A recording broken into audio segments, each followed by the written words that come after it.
नमो सिद्धाणं नमो आयरीयाणं नमो वज्रायाणं नमो लोई सवसाणं।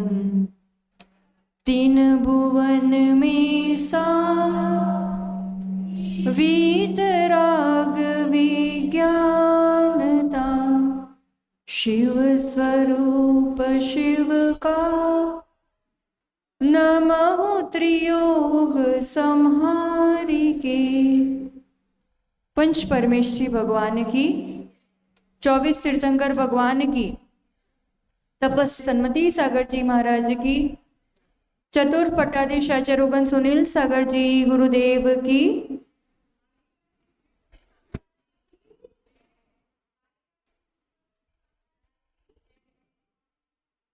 एक बार एक बंजारा बहुत सारे ऊंटों का काफिला लेकर के आगे बढ़ रहा था। दिन भर चलते, रात्रि में उचित स्थान पर विश्राम करते, फिर दूसरे दिन और आगे बढ़ जाते थे। एक रात्रि की बात है, उनके पास 100 ऊंट थे और रात्रि में वो सभी ऊंटों के गले में रस्सी बांध के उनको खूंटी से बांध देते थे ताकि वो रात को कहीं चले नहीं जाए, और वो बंजारे सभी सो जाते थे आराम से। तो एक रात को जब वो सभी ऊंट को बांध रहे थे तो एक रस्सी मिली ही नहीं, पता नहीं कहाँ रह गई और क्या हो गया। अब उनको चिंता होने लगी कि अब इसको बिना बांधे छोड़ देंगे, पूरी रात उसकी रखवाली करेंगे कि सोएंगे, क्या करें। अब रस्सी भी नहीं है। तो आसपास एक झोपड़ी सी दिखाई दी, तो वहाँ एक वृद्ध व्यक्ति रहता था। तो उनसे पूछा, आपके पास कोई कील जैसा, रस्सी जैसा थोड़ा कुछ मिल जाएगा? मेरे पास खो गया है और मेरे को ऊंट बांधना है। तो वो व्यक्ति कहता है, आपको खुद ही दिख रहा है मेरे घर में तो ऐसा कुछ भी नहीं है, पर मैं आपका ऊंट बांध सकता हूँ। उसने कहा, अच्छा आप तो जैसे बांधो, मेरा ऊंट बांध दो कि मैं सो सकूं। तो फिर वो व्यक्ति वहां पर गया। उसने क्या किया, ऐसे हाथ से ठक ठक ठक आवाज की, जैसे वो खूंटी करते हैं ना, और उस ऊंट के गले में से हाथ फेर दिया। वो ऊंट तुरंत बैठ गया, क्योंकि उसको लगा कि मुझे बांध दिया। वो पूरी रात आराम से बैठा रहा। अब सुबह सबकी रस्सी खोली, अब वापस आगे यात्रा में बढ़ना है। अब उसके में तो रस्सी थी नहीं, तो खोलने वाली बात ही नहीं थी। तो कह रहा है, उठ अपन को चलना है, उठ अपन को चलना है। पर वो ऊंट उठने को ही तैयार नहीं। अब वो घबरा गया कि क्या कर दिया, इसको किलित कर दिया, मंत्रित कर दिया, क्या कर दिया, अब तो ये उठ ही नहीं रहा है। फिर वो व्यक्ति को फटाफट बुला के लाए कि भाई तुमने क्या कर दिया इसको, ये तो उठ ही नहीं रहा है। तो वो व्यक्ति कहता है, पहले खोलो तो सही, तब तो उठेगा। तो कहता, कुछ है ही नहीं, क्या खोलो, है कुछ नहीं। पर उसके मन में तो यही भ्रम है ना कि मुझे बांधा गया है। तो वापस वो गले से हाथ घुमाता है और वो जैसे निकालने की आवाज आती वैसा करता है, तो वो फटाक से खड़ा हो जाता है। आचार्य भगवान भी हमारे लिए यही उपदेश दे रहे हैं, कह रहे हैं, हम अपने मन के बंधन से ही राग और द्वेष की खूंटी से बंधे हुए, वास्तव में कोई बंधन नहीं है। हम चाहे तो अभी उठ के संसार से बाहर निकल सकते हैं, मंजिल की ओर जा सकते हैं, पर हम खुद ही बंधे बैठे। सच में कोई बंधन था उस ऊंट के लिए? कौन सा बंधन था? मन का बंधन। और मन से बंधा रहता है ना व्यक्ति, तो भी उठ नहीं पाता है। आपने हाथी देखा हो कभी? हाथी जब बहुत छोटा होता है ना, तो उसको बांध के रखा जाता है। अब वो छोटा है, तब वो साकल तोड़ने की इतनी ताकत नहीं है। पर जब हाथी बड़ा हो जाता है तो उसमें वृक्ष को उखाड़ देने की और बहुत जबरदस्त शक्ति होती है। पर अगर उसको साकल से बांध दोगे, रस्सी से बांध दोगे, वो रस्सी नहीं तोड़ता है। क्यों? ताकत नहीं है। बचपन से मन में ये धारणा बैठी हुई है कि मैं ये नहीं तोड़ सकता। अब उसमें वो शक्ति है, पर भ्रम, धारणाएं। कोई भी जीवन में हम जो कुछ भी प्रतिक्रिया करते हैं, हम अपनी धारणाओं के आधार पर ही करते। इतनी पर्यायों की आदत पड़ी है ना, अब अधिकतम समय तो तिर्यंश में, नरकों में और वैसे ही गया है। बंधन की आदत पड़ी है, राग द्वेष की आदत, संस्कार जटिल पड़े हुए। अब इस मनुष्य पर्याय में वो शक्ति है कि तुम इस बंधनों से पार हो सको, निकल सको, छूट सको, पर आदत गहरी है, पता ही नहीं है छूट सकते हैं, मैं तो नहीं कर सकता। सीधा क्या आ जाता है, नहीं नहीं नहीं, अपने बस का नहीं है। इसलिए यहाँ गुरु हमारे लिए उपदेश दे रहे हैं। छड़ाला किसके द्वारा रचित है?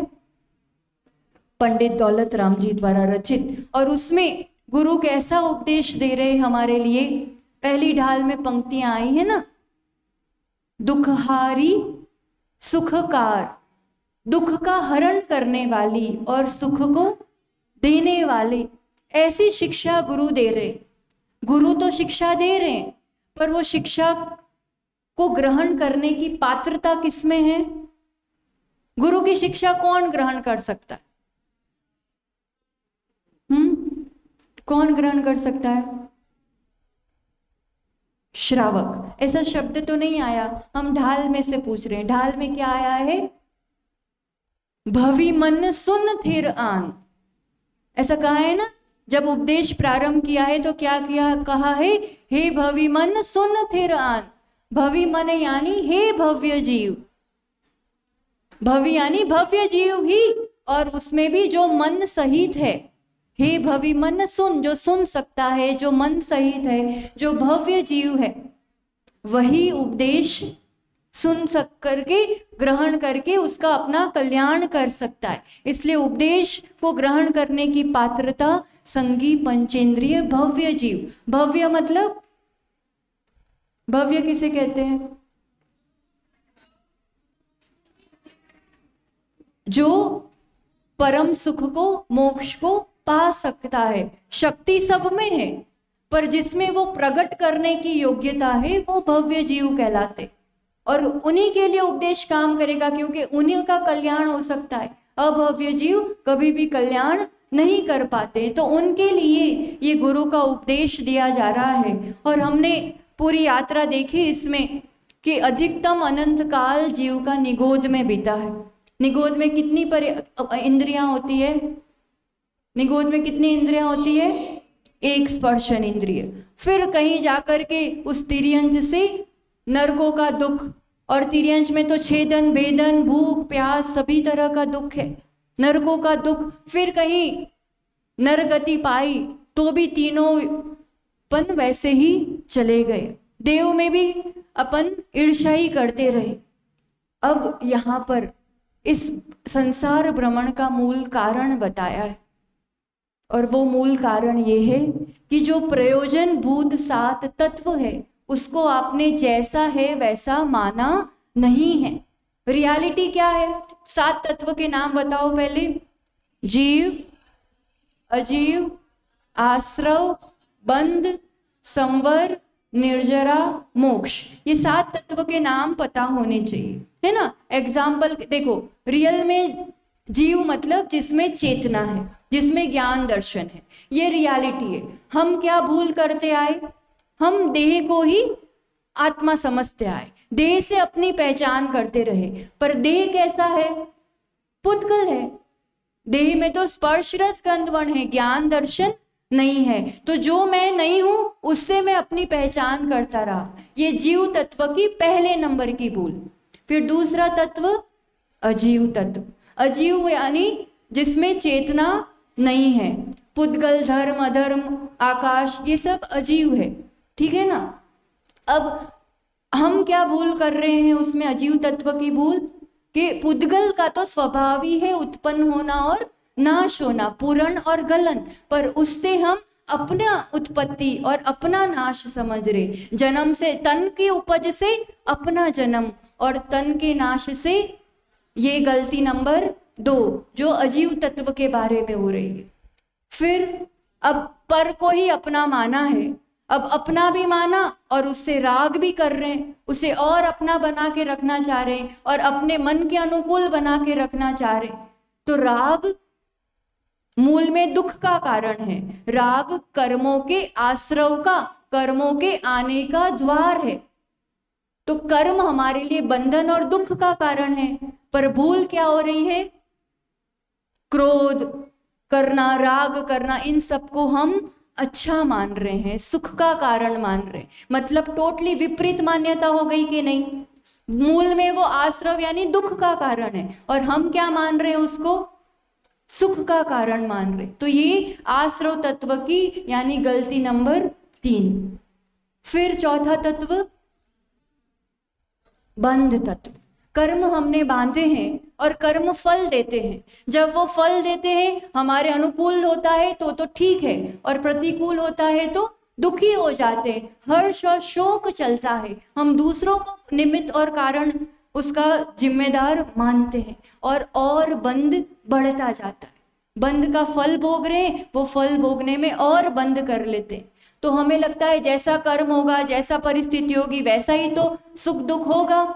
तो ये हमारा बंध तत्व के बारे में भूल है। फल कैसा भी हो, पर हम सुखी या दुखी वो हम अपनी धारणाओं के माध्यम से होते।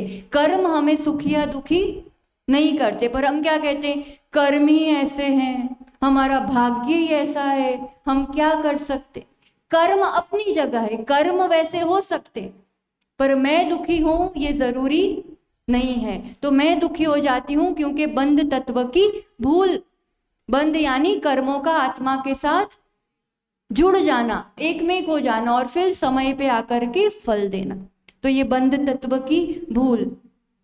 फिर जो हमारे लिए सच में आरामदायी है, सच में कल्याण का कारण है, संवर।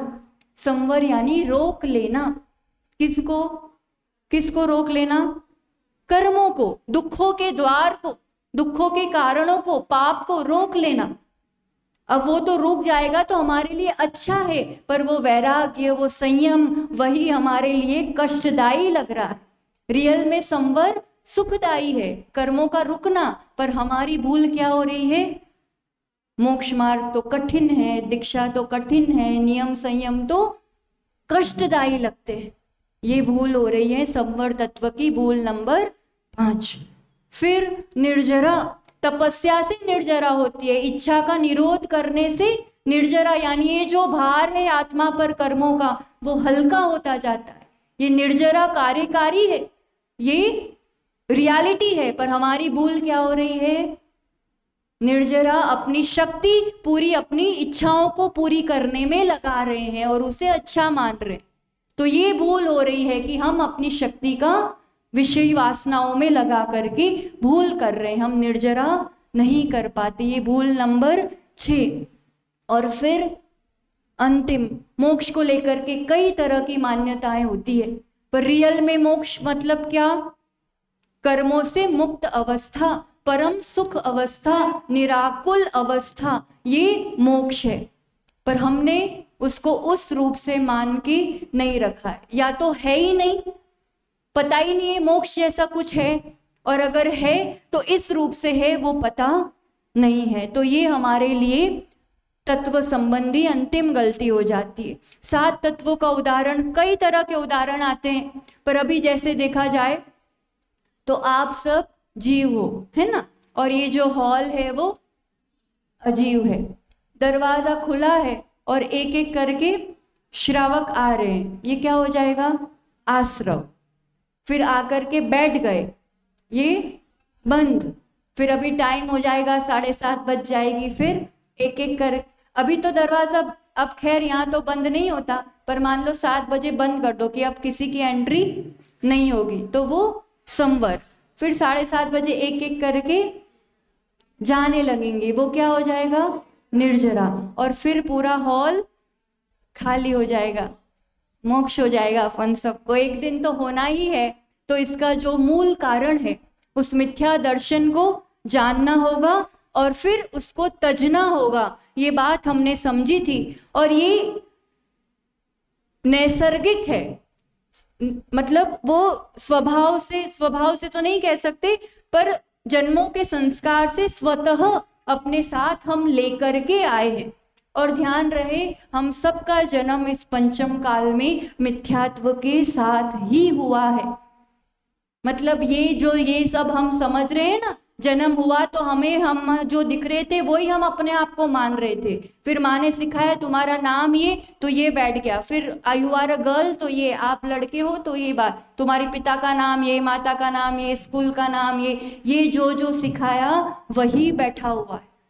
वो तो गुरु का उपदेश या वैसी संगति मिले तो फिर धीरे धीरे धारणाएं बदलती है, और जिनवाणी से फिर उस तत्वबोध से या गुरु संगति से सम्यक दर्शन हो सकता है। पर जन्म से क्या लेके आए हैं? मिथ्यात्व, ये धारणाएं ही लेके आए हैं। 7 तत्वों की सही समझ जन्म से नहीं रही, तो ये हम लेकर के आए हैं और कह रहे हैं यहाँ पर कि अगर धारणाएं आपकी मिथ्या है, अगर रॉन्ग है, तो जो कुछ भी आप जान पा रहे हो, जानना यानी ज्ञान होना, तो जो भी थोड़ा ज्ञान है वो ज्ञान भी क्या कहलाएगा? मिथ्या ज्ञान कहलाएगा। अगर आपकी श्रद्धा मिथ्या है तो ज्ञान भी मिथ्या, उसकी संगति में रह के ज्ञान भी उल्टा हो जाता है, और आप जो कुछ क्रिया करते हो, जो कुछ प्रवृत्ति करते हो, वो भी मिथ्या, यानी चारित्र भी मिथ्या हो जाता है। तो मिथ्या पहले ही बताया था, मिथ्या दर्शन, मिथ्या ज्ञान, मिथ्या चारित्र, ये 3 हमारे लिए जन्म मरण का कारण है। पर यहाँ मिथ्या दर्शन तो डिटेल में समझाया, पर ज्ञान और चारित्र नहीं समझाएंगे, क्योंकि अगर श्रद्धा सही हो गई तो ज्ञान और चारित्र भी सम्यक हो जाएंगे, उसके लिए कुछ नहीं करना पड़ेगा। और दर्शन, श्रद्धा मिथ्या है तो ज्ञान और चारित्र भी मिथ्या ही है। आप जो कुछ भी करोगे वो आपके लिए सुख का कारण नहीं बनेगा, दुख का ही कारण बनेगा, क्योंकि धारणाएं ही विपरीत बैठी हुई है। तो वही बात यहाँ पर कह रहे हैं। अपन ने 7 तत्वों का देखा, अब पेज 15 पे आएगा। हमने 7 नंबर के कार्य का, या ही प्रतीति जुत कछुक ज्ञान सो दुखदायक अज्ञान जान। या ही प्रतीति, ये जो प्रतीति है, ये जो धारणाएं हैं, ये जो मिथ्या दर्शन है, जुत उसके युक्त कछुक ज्ञान, जो थोड़ा ज्ञान है वो कैसा है? दुखदायक अज्ञान जान, मिथ्या ज्ञान ही है जो दुख को ही देने वाला है, संसार को ही बढ़ाने वाला है। सीधी बात है ना, चश्मा जिस रंग का पहना होगा उसी रंग की वस्तु रियल में जैसी भी होगी, पर आपको कैसी दिखेगी? उस रंग की। और आप फिर आगे जो भी क्रियाएं करोगे वो किसके अनुरूप करोगे? जो दिख रहा है, जो समझ में आ रहा है। तो मानना ये दर्शन गुण, श्रद्धा मानना, और जानना ये ज्ञान गुण है। मानना मिथ्या भी हो सकता है, सम्यक भी हो सकता है। जो श्रद्धा या मानना गलत है तो जानना भी गलत हो जाएगा, और चारित्र भी मिथ्या हो जाएगा। तो वही बात कह रहे हैं यहाँ पर आगे, जो इन जुत विषयन में जो प्रवर्त ताको जानो मिथ्याचरित, यो मिथ्यात्वादि निसर्ग जे अब ते ग्रहित सुनिए सुते।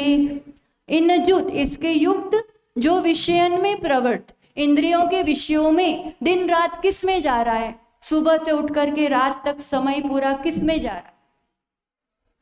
इंद्रिय के विषयों में ही तो जा रहा है। खाने पीने की पूरी व्यवस्थाएं बनाई जा रही है, शरीर के लिए पूरी व्यवस्थाएं बनाई जा रही है, अच्छा खाना, अच्छा सोना, अच्छा सुनना। तो इंद्रियों में ही तो, विषयों में ही तो पूरी प्रवृत्ति हो रही है। वो कैसी है? ताको जानो मिथ्या चरित्र। ये सब चरित्र कैसा हो गया? मिथ्या, यानी दुख को देने वाला। और ये मिथ्यात्वादी यानी मिथ्या दर्शन, मिथ्या ज्ञान और मिथ्या चारित्र निसर्ग जे, निसर्ग है यानी किसी ने सिखाया नहीं है, किसी ने बताया नहीं है। आप जन्मों से संस्कारवश लेके आए। बच्चा जन्म लेता है, दूध पीना किसको सिखाना पड़ता है? किसको सिखाना पड़ता है? बाकी सब चीज इसकी तो क्लासेस भी लगेगी, खाने पीना सिखाना पड़ता है, दूध पीना, क्योंकि ये संज्ञाएं हैं, आहार, भय, मैथुन आदि, ये संस्कार लेके आए हैं। ये तो आ ही जाएगा, नैसर्गिक जिसे कहेंगे, नेचुरली, बिना सिखाए बिना कहे। तो ये जो विषयों की प्रवृत्तियां हैं और जो ये ऐसी धारणाएं हैं, ये हम जन्मों से, क्योंकि मिथ्यात्व कर्म का उदय चल रहा है। मिथ्यात्व कर्म का जब तक उदय चलता है तब तक ऐसी अवस्था होती है, मिथ्या दर्शन, मिथ्या ज्ञान और मिथ्या चारित्र की। अब आगे क्या कह रहे हैं आपको, ग्रहित मिथ्यात्व। ग्रहित सुनिए, ये सब अभी तक जो बात की वो अग्रहित, यहां से ग्रहण नहीं की है, हम साथ में लेके आए हैं नैसर्गिक रूप से। अब जो बता रहे हैं वो ग्रहित मिथ्या दर्शन की बात बताएंगे। ग्रहित यानी ग्रहण करना। कहाँ ग्रहण की है?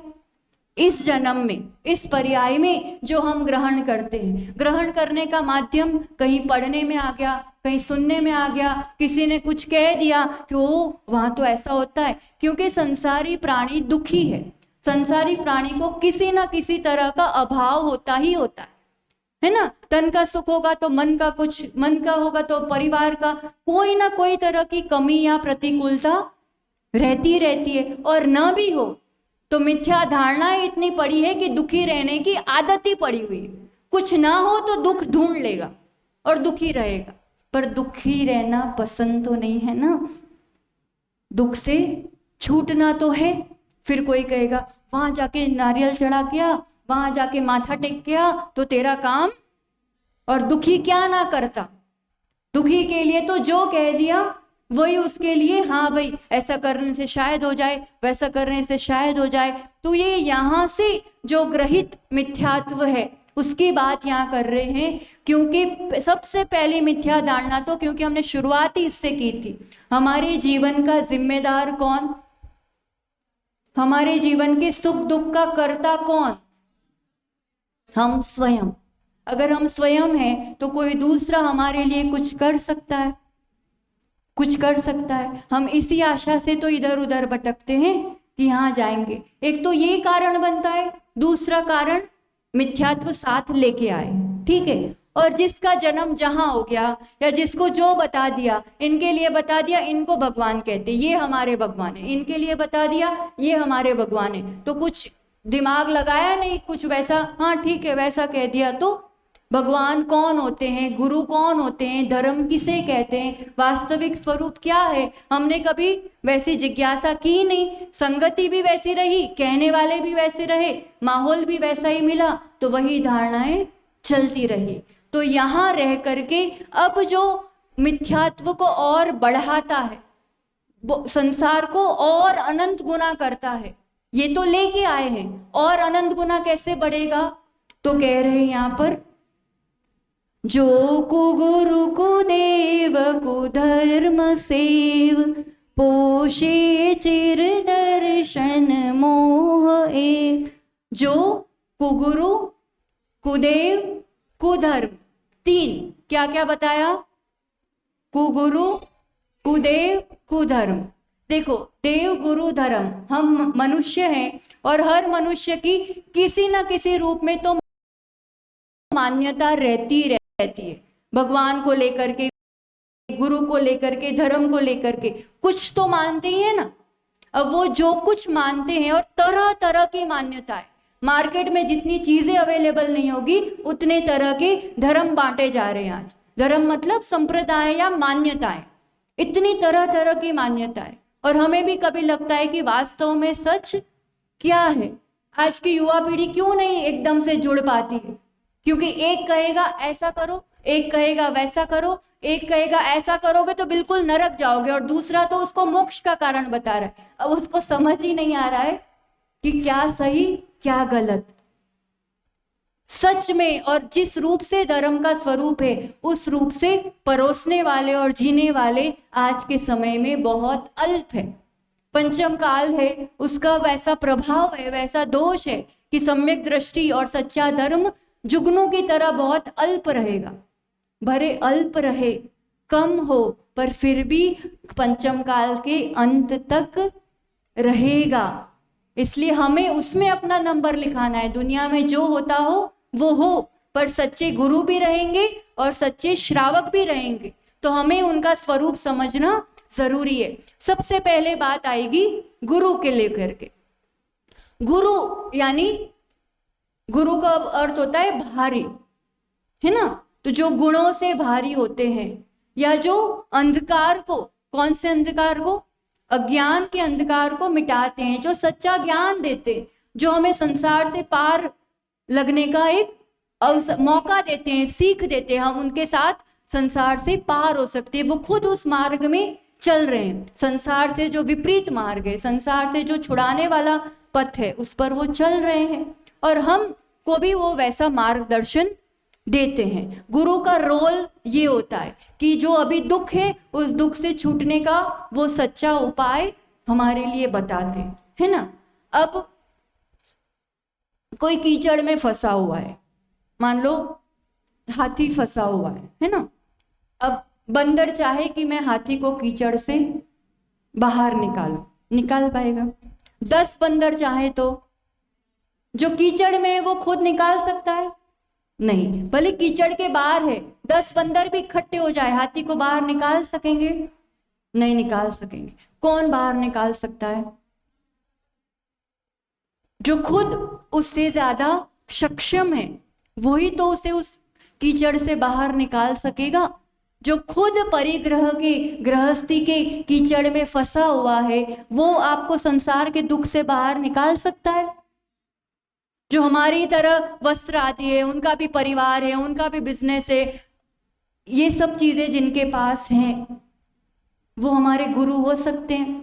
आजकल कितना ज्यादा मतलब वैसा ये मंत्र दे देंगे, वैसा भविष्य बता देंगे, अमुक ये दूर कर देंगे, तरह तरह का, और टीवी में भी, पेपरों में भी दुनिया भर की चीजें आती हैं, और इंसान दुखी है और मान लेता है, हाँ इस ग्रह के कारण होगा, फलाना के कारण हुआ होगा, इसके कारण, और वो ऐसे बोलते हैं और इस रूप से बताते हैं कि जैसे अगर वो खुद ही दूर कर सकते तो अपना खुद का ही पहले दुख दूर कर लेते। काय को पैसा ले रहे हैं और काय का ये धंधा खोल के रखा हो, खुद का उनका परिवार देखना कैसा क्या हालत होगी, धंधा बना दिया है इसको। वास्तव में गुरु के कोई भी लक्षण उसमें नहीं है। तो ये सब किसकी गिनती में आते? कुगुरु। यहाँ कुगुरु को उपल नाव यानी पत्थर की नाव की एक उपमा दी है, एग्जाम्पल दिया है कि आपको नदी इस पार से उस पार जाना है, तो इस पार से उस पार नाव में जा सकते हैं ना, पर वो नाव अगर पत्थर की होगी तो जाएगी इस पार से उस पार?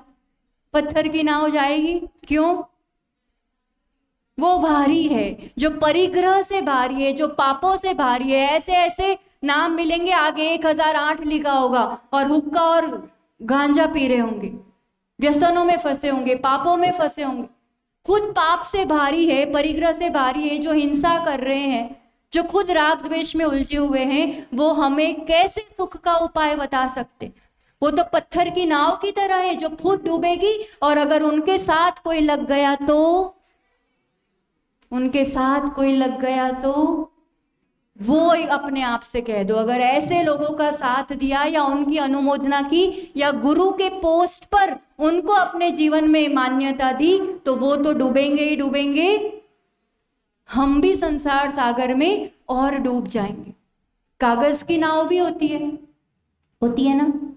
कागज की नाव कितनी तैर के जाएगी इस पार से उस पार? कितनी जा पाएगी?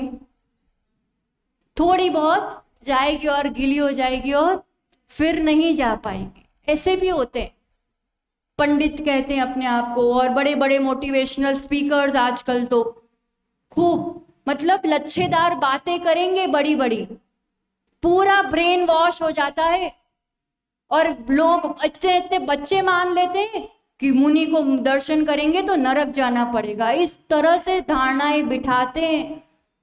ये अच्छी अच्छी बड़ी बड़ी बातें करने वाले, जिनके खुद के जीवन में कोई आचरण नहीं है, संयम नहीं है, बस कुछ शब्द बोल करके भ्रमित करते हैं। ये कागज की नाव की तरह है, पार कराने के लिए लकड़ी की नाव ही चाहिए, और ये लकड़ी की नाव की तरह है सच्चे गुरु, वीतरागी। गुरु का लक्षण क्या है? सच्चे गुरु किसे कहेंगे? पहले अपन कुगुरु का देखते हैं तो समझ में आएगा, मतलब ये तो नहीं आएंगे, तो वो सब तो एक साइड हो जाएंगे ना। तो वो देखते हैं कुगुरु में कौन आता है। अंतर रागादिक धरी जी, बाहर धन अंबर तेसने, धारे कुलिंग लही महत भाव, ते कुगुरु। अंतर यानी अंतरंग में रागादिक, राग द्वेष क्रोध मान माया लोभ ये सभी विकार पड़े हुए हैं। और बाहर में क्या है? धन पैसा, अंबर यानी वस्त्र, वस्त्र धन ये सब प्रॉपर्टीज, ये सभी चीजें जिनके पास हैं उनसे वो चीजें तो है और क्या है उनके साथ? सहने, मतलब वस्तुएं तो है, वस्तुओं के साथ राग भी उतना है कि ये मेरा है। और धारी कुलिंग, कुलिंग यानी वेश, खोटा वेश धारण किया है, तरह तरह के वेश धारण करने वाले, अलख निरंजन बोले या कुछ भी बोले, तरह तरह के वेश धारण करने वाले शब्द यहीं से पकड़े हुए हैं पर उसका मर्म नहीं समझते हैं और उसको वैसा जीते भी नहीं है। तो ऐसा खोटा लिंग धारण करने वाले लही महत भाव, महत यानी अहंकार का भाव, अपने आप को बहुत बड़ा समझते, अपने आप के लिए उनको बहुत ज्यादा अहम भाव रहता है, महत भाव। ते कुगुरु, ये सब कुगुरु कहलाएंगे। जन्म जल उपल नाव, जन्म जरा मृत्यु रूपी इस सागर से पार होने के लिए उपल यानी पत्थर की नाव, उपल यानी क्या? पत्थर, तो पत्थर की नाव की तरह है। लकड़ी की नाव इस पार से उस पार लगाती है, इन सब से उल्टा लगा दो। अंतर रागादिक, वो कुगुरु है, तो जिनको अंदर में राग आदि वैसी भावनाएं नहीं है, मेरा घर मेरा परिवार कुछ नहीं है, सब गृहस्थी और सब जंजाल छोड़ दिया है, तो अंदर में राग नहीं है। फिर बाहर में धन नहीं है, अंबर यानी वस्त्र नहीं है, तो वैसे दिगंबर ही हमारे लिए, इस सब से उल्टा उल्टा लगा लो। जो ये सब जिनके पास है वो कुगुरु है, और जो जिनके पास ये सब नहीं है वही सच्चे गुरु हैं। कुलिंग नहीं, जिनलिंग धारण किया है। कौन सा लिंग धारण किया है? जिनलिंग, यानी जिनेंद्र भगवान का जैसा स्वरूप है। बाहर से तो बिल्कुल वैसा ही स्वरूप दिखता है गुरु का, दिखता है कि नहीं?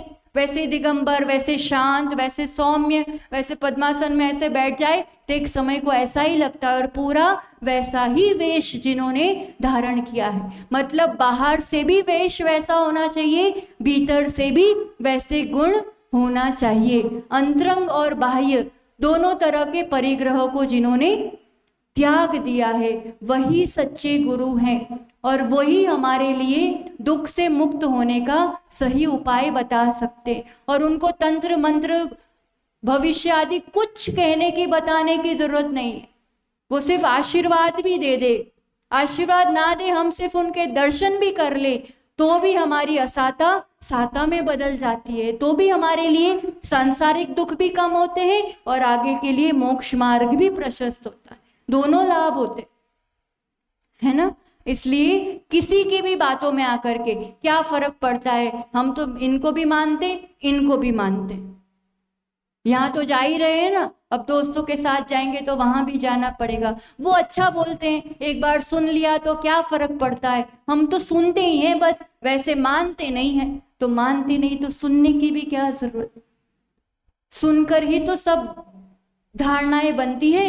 कोई एकाध भी खोटी बात मन में बैठ गई और उस अनुरूप जीवन बन गया, फिर बार बार ये अवसर नहीं मिलते हैं। इसलिए चाहे कुछ भी हो जाए, हमें किसी से कोई द्वेष नहीं है, वो अपनी जगह है, आपको जैसा ठीक लगे, पर मेरे लिए वो गुरु के योग्य नहीं है, गुरु के पोस्ट पे नहीं आएंगे, उस रूप से मेरा श्रद्धा या विनय नहीं होगा, है ना। फिर हम कितने ही खोटे होंगे ना, तो भी अगर सच्चे गुरु की संगति में है ना, अगर कील है, कील तो लोहे की है, और कील आप सीधी पानी में डालोगे तो डूब जाएगी ना, और वो आप अगर उस लकड़ी के नाव में ठोक दो,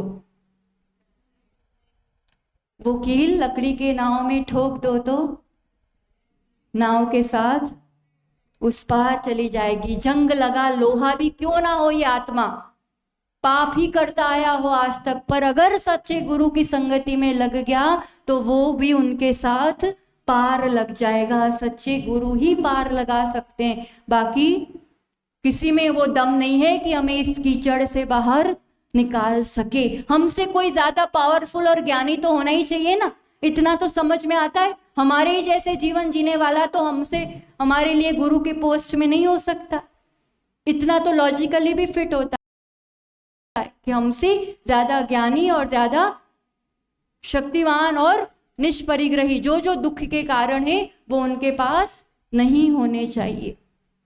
तो ऐसे गुरु की यहाँ बात आई। अब कुदेव की बात करेंगे। देव भगवान के स्वरूप में किसको मानना, भगवान होते हैं कि नहीं होते हैं?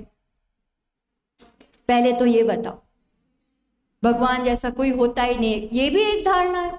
तरह तरह की धारणा हो सकती, नहीं हो सकती, भगवान होते ही नहीं है, तो ये भी एक धारणा है। अब पर ये शब्द है, अगर शब्द है तो कोई तो होगा, तब तो शब्द भी मौजूद है, वरना तो ये शब्द ही नहीं होता। यानी भगवान हो सकता है। भगवान शब्द का अर्थ क्या होता है? भगवान का शाब्दिक अर्थ क्या है? भगवान मीन्स व्हाट? भ यानी कौन बताएगा? ज्ञान। भग यानी ज्ञान, भगवान यानी ज्ञानवान, जिसके आत्मा में अब ज्ञान ज्ञान ज्ञान के अलावा और कुछ नहीं है। हमने पहले अभी ढाल में पहले पढ़ा था ना, चेतन को है उपयोग रूप, चिन्ह मूर्ति बिन मूर्ति अनूप। चिन्ह मूर्ति, चैतन्य मूर्ति यानी ज्ञान की मूर्ति, और कुछ भी नहीं बचा है, और केवल ज्ञान, पूरा ज्ञान, कंप्लीट ज्ञान जिसको है। और पूरा ज्ञान किसको होता है? जो वीतरागी होता है। ये कंडीशन है, अगर राग पड़ा हुआ है तो आपको पूरा सच्चा निर्मल ज्ञान नहीं हो सकता। यानी भगवान का सीधा अर्थ बनता है जो पूर्ण ज्ञानवान है, यानी जो पूर्ण वीतरागी है, वही उस पोस्ट के लिए योग्य है। हमें किसी से भलाई बुराई नहीं है, आप में वो गुण है तो हमारे लिए वंदनीय है, और अगर नहीं है तो आपका भी कल्याण हो, पर मेरे लिए तो भगवान के स्थान पर नहीं आ सकते। कोई भी भगवान नहीं हो सकता है। ये यहां जा रहे, इनके लिए ये भगवान है, हमारे लिए ये भगवान है, हमारे लिए ये भगवान है, वैसा नहीं है। हम जैन हैं इसलिए यहां आते और जिनेंद्र को मानते, इतना ही नहीं है। ये जिनेंद्र ही सच्चे भगवान है, इसलिए हम इनको मानते। जहां गुरु ही वीतरागी हो, जहां गुरु ही अंबर रहित हो, राग द्वेष रहित हो, धन रहित हो, तो फिर भगवान तो उनसे भी बढ़कर ही होंगे ना। हमारे जैसे गृहस्थी हो, बच्चे हो, पति हो, पत्नी हो, है ना, हमारे जैसे कपड़े पहने हो। कपड़े किसको पहनने पड़ते हैं? किसको पहनने पड़ते हैं? जिनमें लज्जा है, शर्म है, वासनाएं हैं, उन्हें पहनने की जरूरत पड़ती है। बचपन में बच्चा कैसे ऐसे ही घूमता था, उसे कुछ नहीं लगता था, तो वैसे ही बालक में तो फिर भी अज्ञान वाला निश्चलता है, ज्ञान सहित फिर वो पवित्रता और वो जो वासना रहितता आती है, जो फिर वस्त्र की जरूरत, क्योंकि वो भी तो झंझट है। वो एक रखेंगे तो उसके पीछे फिर कितनी सारी चीजें रखनी पड़ेंगी। तो वस्त्र सहित है, परिवार सहित है, शस्त्र सहित है। शस्त्र किसको रखना पड़ता है? हम, हमारे जैसे, आप जैसे श्रावक भी दिन रात शस्त्र लेके नहीं घूमते हैं। शस्त्र किसको रखना पड़ेगा? जिसको डर होगा, और जिसको डर होगा वो भगवान हो सकता है। कहने में भी कैसा लगेगा, भगवान को तो बहुत डर लगता है, कहने में ही कैसा लगेगा। जो इसको डर लगे वो भगवान नहीं हो सकता, उनको किसी चीज की जरूरत ही नहीं है। भगवान तो वो है जिनके शरण में जाकर के आपस में वैर करने वाले सांप और नेवला भी प्यार से आराम से उनकी शरण में बैठते। उनको क्या डर लगेगा? उनकी शरण में किसी को भी डर नहीं लगता है। ये भगवान होते। तो फिर ये तो वीतरागी हैं, भगवान कुछ देते हैं हमको? भगवान कुछ देते हैं? फिर क्यों दर्शन करना, क्यों मानना, क्यों भगवान को? फिर भगवान को क्यों मानना? वो हमारे लिए आदर्श है कि हमें जो सुख चाहिए, हमें जो अच्छा लग रहा है वो आपने पा लिया है। आप जिस रास्ते गए मुझे भी वैसी शक्ति मिले, बुद्धि मिले, वो आइडियल है जैसा मुझे बनना है। कुछ मिल जाए वो वाली इच्छा रखने वाली बात ही नहीं, क्योंकि कईयों को लगता है ये तो कुछ देते नहीं, जो देते उनके ही पास चलो। तो कोई भी किसी को कुछ भी नहीं दे सकता है। ये जो इतना दे सकते हैं ना, उतना तो कोई भी नहीं दे सकता है। जिसके पास जितना होगा वो उतना ही तो दे पाएगा। इनके पास तो अनंत ज्ञान है, अनंत सुख है, अनंत वीर्य है। आप उनसे कनेक्ट होकर के देखो, फिर हमें भी वो शक्ति और सुख का अनुभव होगा। जो खुद दुखी है, जो खुद रागी द्वेषी है, जो खुद अभी हमारे जैसे संसार में है। देव देवी संसारी है कि मुक्त है, भगवान है? बताओ, संसारी तो है। और देव देवी नहीं, मान्यताओं की तो हद। पेड़ होगा उसको जल डालेंगे, धागा बांधेंगे, और पत्थर होगा उसको अगरबत्ती करेंगे, जल होगा उसके लिए अर्पण करेंगे। थोड़ा सा भी अगर जाग करके उस दुखों से थोड़ा हट करके विचार करें तो वो सब एक इंद्रिय जीव है। उनसे बड़ा दुखी कौन है? वो क्या कर लेंगे मेरे लिए?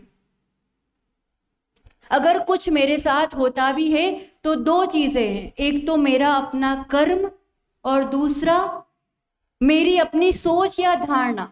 मैं बार बार बार बार जिस चीज के लिए सोचूंगी और मेहनत करूंगी तो वो मिल सकता है मुझे। इसमें इसने दिया, मैं शिरडी गई इसलिए मिला, कि खाटू श्याम गई इसलिए मिला, कि फलाना गई इसलिए मिला, ये मिथ्या धारणा है। कोई हमें नहीं दे सकता है। वो स्वरूप देख के ही शांति नहीं मिलती है। वो चेहरा देख करके, वो मुद्रा देख करके एक शांति, एक प्रसन्नता ही नहीं लगती। वो भी तो हमारे जैसे ऐसे तने हुए राग द्वेष और वैसे दिखाई देते। भाव दशा ही नहीं बन सकती वहां पर। और जो खुद वैसे हैं, राम को मानना मिथ्या दर्शन है कि सम्यक दर्शन? बताओ।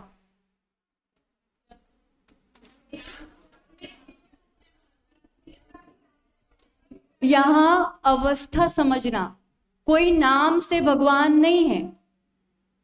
राम को अगर वो धनुष के साथ है, सीता के साथ खड़े हैं, राज्य अवस्था में है, तो वो एक अच्छे श्रावक तो हो सकते हैं, जिन भक्त तो हो सकते हैं, पर भगवान और वो जिन्होंने मुनि दीक्षा ली, मांगी तुंगी से मोक्ष गए, अभी सिद्ध अवस्था में है, हम नमो सिद्धाणम बोलते हैं, तो स्वतः उनको नमस्कार हो ही रहा, मानो या ना मानो, है ना?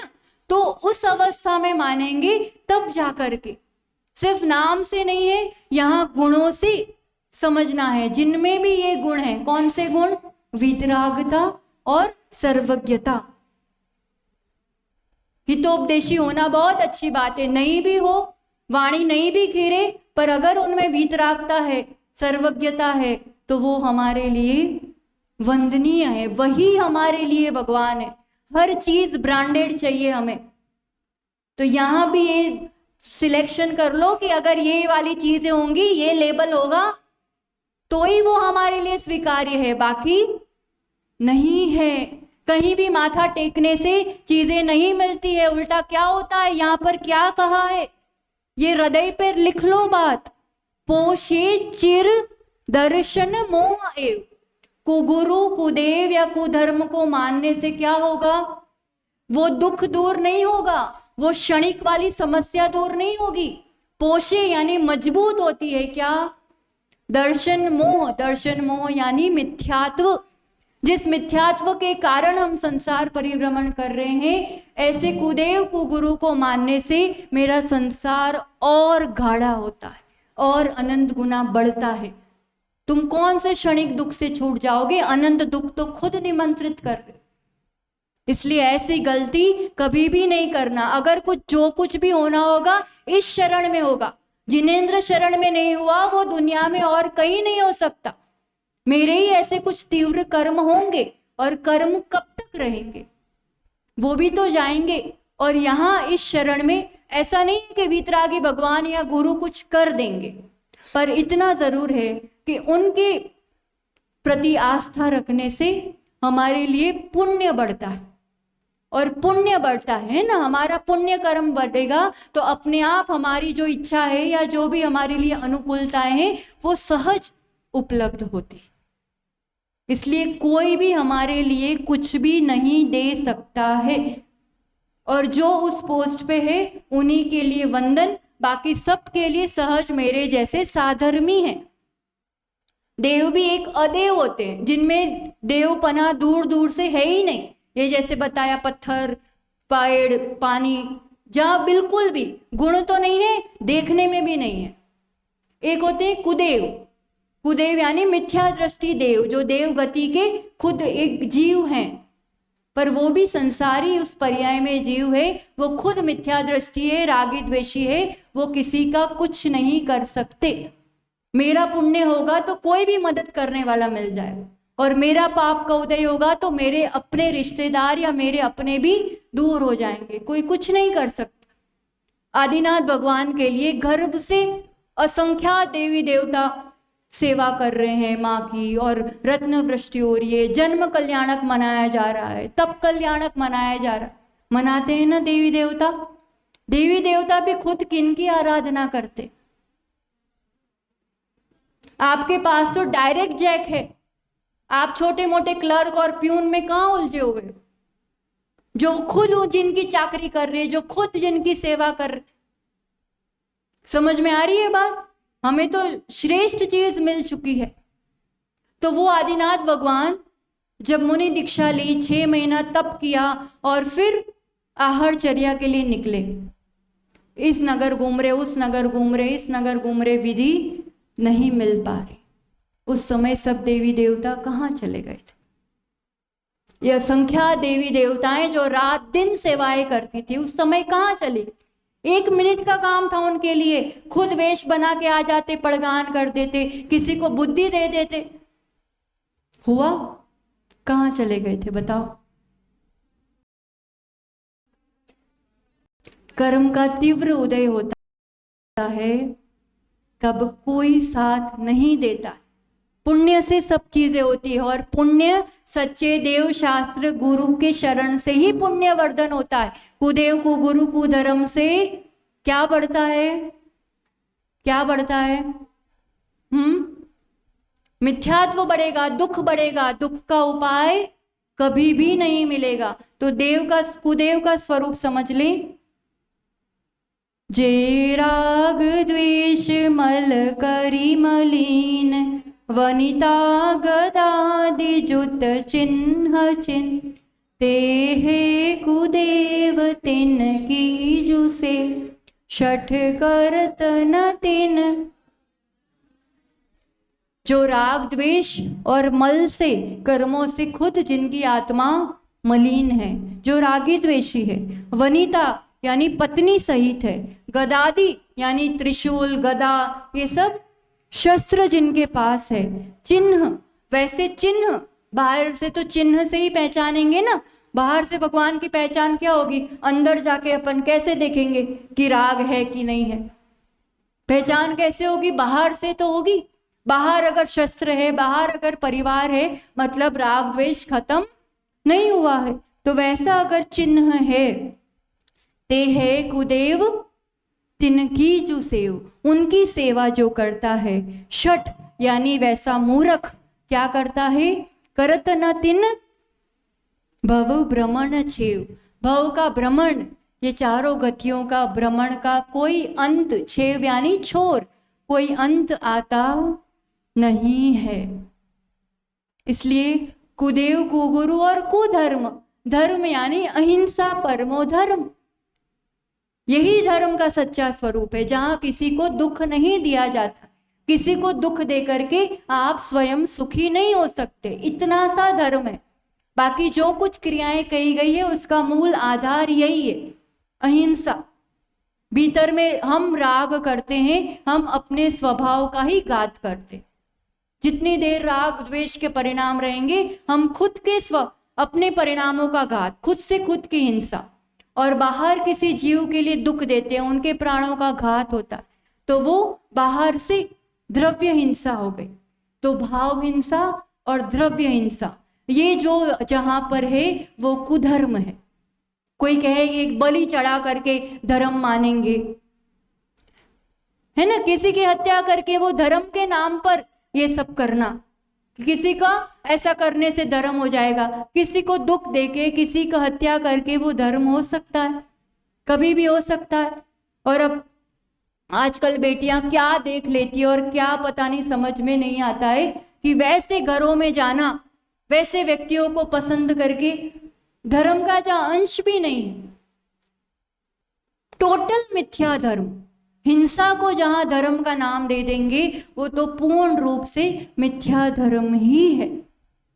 जहां स्वयं और पर के लिए वैसा पुरुषार्थ है कि दुख से खुद बचने का प्रयास और दूसरों के लिए भी वैसे हिंसा नहीं हो, वहां से ही धर्म की शुरुआत होती है। तो यहाँ यही कह रहे हैं हमारे लिए, रागादि भाव हिंसा समेत दर्वित त्रस थावर मरण खेत, जे क्रिया तिने जानो कुधर्म तिन सर दे। रागादि भाव भीतर में जितना भी है वो सब हिंसा है। उसके साथ दर्वित यानी द्रव्य, त्रस जीव को या थावर यानी स्थावर जीव को, एक इंद्रिय जीव हो या त्रस जीव हो, उनका मरण खेत, उनके लिए अपन हिंसा का निमित्त बने हैं। जी क्रिया, ऐसी जो भी क्रियाएं हैं, तिने जानू कुधर्म, उन्हें क्या जानना चाहिए? कुधर्म। जहां हिंसा है, जहां दुख है, वहां कुधर्म है। तिने सरदे, उनको श्रद्धा करने से जीव लहे अशर्म। जीव क्या करता है? अशर्म। शर्म यानी सुख, अशर्म यानी दुख। दुख जीव को क्या मिलता है? कुधर्म की श्रद्धा करने से दुख मिलता है। दूसरों को दुख देंगे तो क्या मिलेगा? दुख ही मिलेगा। तो कुदेव यानी ग्रहित मिथ्यात्व में आ जाता है कुगुरु कुदेव कुधर्म की श्रद्धा, उसकी मान्यता, उस पर उनकी सेवा अगर करेंगे तो दुख और संसार बढ़ेगा, कभी भी दुखों से मुक्ति। तो यहाँ कोई कुछ भी कह दे, कुछ भी, वैसी जगह ना हमें उस रूप से श्रद्धा रखनी है, ना कभी वैसे हाथ जोड़ने हैं, और ना अपनी तरफ से कभी अनुमोदना करना। उनका मार्ग तो कितना बढ़िया है, वो 2-2 4-4 बार खा सकते, गाड़ी में भी जा सकते, उनका धर्म बढ़िया है। उपास करता है तो वो आराम से फल पानी सब लेके और उपास कह देते, उनका वाला धर्म बढ़िया है। कभी कभी ऐसा विचार आ जाता है, पर वो कुधर्म की अनुमोदना हुई। प्राउड फील करना चाहिए हमें हमारे धर्म के लिए, जो शरण मिली है ना, सच में गौरव करने योग्य है। वास्तव में उपास क्या कहा जाएगा? हम भी समझते खा पी के उपास कह दो तो ये तो खुद से ही चीटिंग हुई ना।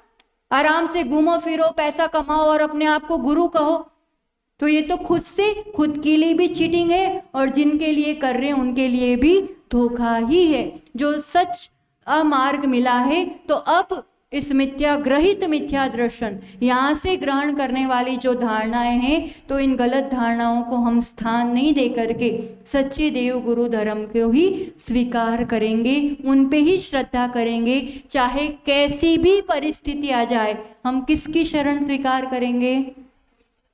सच्चे देव गुरु धर्म, वही तारणहार है। उसके अलावा जो होगा मेरे कर्म के अनुसार होगा, पर सच्चे देव शास्त्र गुरु की शरण से और अच्छे उपाय ही मिलेंगे, कभी भी गलत हमारे साथ नहीं हो सकता। ये पक्की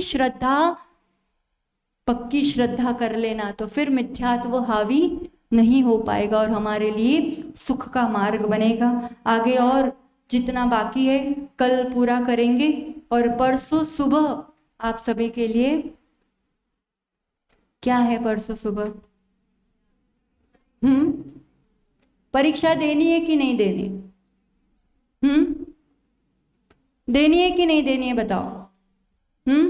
सोचो आप, बच्चे आकर के एग्जाम्स देंगे और कहेंगे मम्मी ने नहीं दी, दादी ने नहीं दी, तो कैसा लगेगा? देना है, डरना नहीं। हमने जो सुना है, और ये बुक्स आपके पास है, इसकी जो पंक्तियां हमने जितनी पढ़ी है ना, जो पद्य पढ़े हैं, उतने एक एक बार, दो दो बार भी पढ़ लोगे तो हमने बहुत अच्छे से एक एक शब्द को समझने का प्रयास किया है। तो कॉन्फिडेंस के साथ कितने मार्क्स आएंगे, कैसा लगेगा, कुछ नहीं सोचना। पर परीक्षा का एक मन होता है तो हम कम से कम 3-4 बार ये पढ़ेंगे। तो ये उपलब्धि है। अगर परीक्षा नहीं देनी होगी तो यहाँ से गए, बुक यहाँ पर और हम घर पे, ऐसा हो जाएगा। और परीक्षा होगी तो ये खोल के 4 बार पढ़ेंगे। 4 बार पढ़ेंगे तो स्वाध्याय कहलाएगा, स्वाध्याय कहलाएगा तो तब कहलाएगा, तब कहलाएगा तो निर्जरा होगी। एग्जाम में जितने मार्क्स आए ना आए, विशुद्धि और निर्जरा का प्रॉफिट तो हो जाएगा कि नहीं हो जाए। इसलिए बिल्कुल भी घबराहट नहीं। हमें कह रहे थे ये दिख रहे हैं ना, इतने नहीं आएंगे, हमने कहा आएंगे।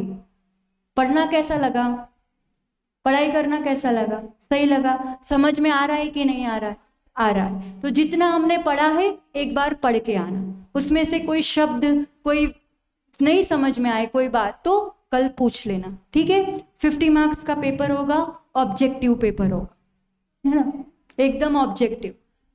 नहीं सैटरडे बोल रहे हमें, तो आप जब भी आओ, हमें क्या फर्क पड़ रहा है। ये आप कमेटी से डिस्कस करो, हमें तो जब कहोगे तब हो जाएगा, है ना। एक मिनट, यहाँ पेपर समझ लो। आप लोगों की वहीं के वहीं डिस्कस करने की बहुत गलत आदत। यहाँ बाहर जाके समय आप अपने अनुकूल डिसाइड करो, है ना। आप जब कहोगे तब हो जाएगा। पेपर में सबसे पहले सही विकल्प चुनो, मतलब ऑप्शंस दिए जाएंगे, आपको टिक करना रहेगा। फिर दूसरा होगा ट्रू और फॉल्स, मतलब टिक या क्रॉस, सही या गलत बताना होगा। फिर 1 वर्ड आंसर, एक शब्द कर देना होगा, ठीक है। तो 35 मार्क्स का तो यही हो जाएगा, इतना। फिर फिल इन द ब्लैंक्स में ऐसा होगा कि ये जो इसमें जो पद्य हैं, है ना, जो कारिकाएं हैं, उसमें से एक वर्ड नहीं होगा, बाकी पूरी लाइन होगी। तो इसको अच्छे से पढ़ के रखना। और फिर भी ऑप्शंस भी दिए होंगे जिनमें से आपको वर्ड ढूंढ के वहां फिट करना होगा। हिंदी है पूरी, छड़ाला में संस्कृत है ही नहीं, हिंदी है, प्योर हिंदी है, ये संस्कृत नहीं है, इसलिए तो ये रखा गया है। हिंदी है, 2-2 बार पढ़ लोगे ना तो भी शब्द ध्यान में आ जाएंगे। पहली और दूसरी दोनों ढाल आएंगी, पूरी दोनों ढाल अच्छे से पढ़ना है तो ये हो जाएगा। और लास्ट के 5 मार्क्स जो होंगे वो अब थोड़ा सा वैसा रहेगा उसमें कि एक ढाल मतलब एक पद्य लिखने को कहा जाएगा, टॉपिक होगा और आपको वो लिखना रहेगा, या फिर पंक्ति लिखी रहेगी, आपको उसका अर्थ लिखना है, ऐसा रहेगा, ठीक है ना। तो इस टाइप से ऑब्जेक्टिव पेपर ही है, ज्यादा लिखने वाला काम नहीं है, उसी पेपर में ही हो जाएगा, अलग से शीट की भी जरूरत नहीं पड़ेगी। 50 मार्क्स से 1 घंटा बहुत हो गया, आधा घंटा ऑब्जेक्टिव ही तो है ना। तो इस रूप से कुछ भी शंकाएं हैं तो कल पूछ लेंगे, और कल अपन इस ढाल का अंतिम पड़ाव पूरा करेंगे इसी भावना के साथ। जय बोलो आचार्य भगवान सुनील सागर जी गुरुदेव की। जिनवाणी के ज्ञान से सूझे लोकालोक, सो वाणी मस्तक नमो सदा देत हूँ दो। हे जिनवाणी भारती तो हे जपो दिन रैन, जो तेरी शरणा गहे सो पावे सो। 9 बार नमो का।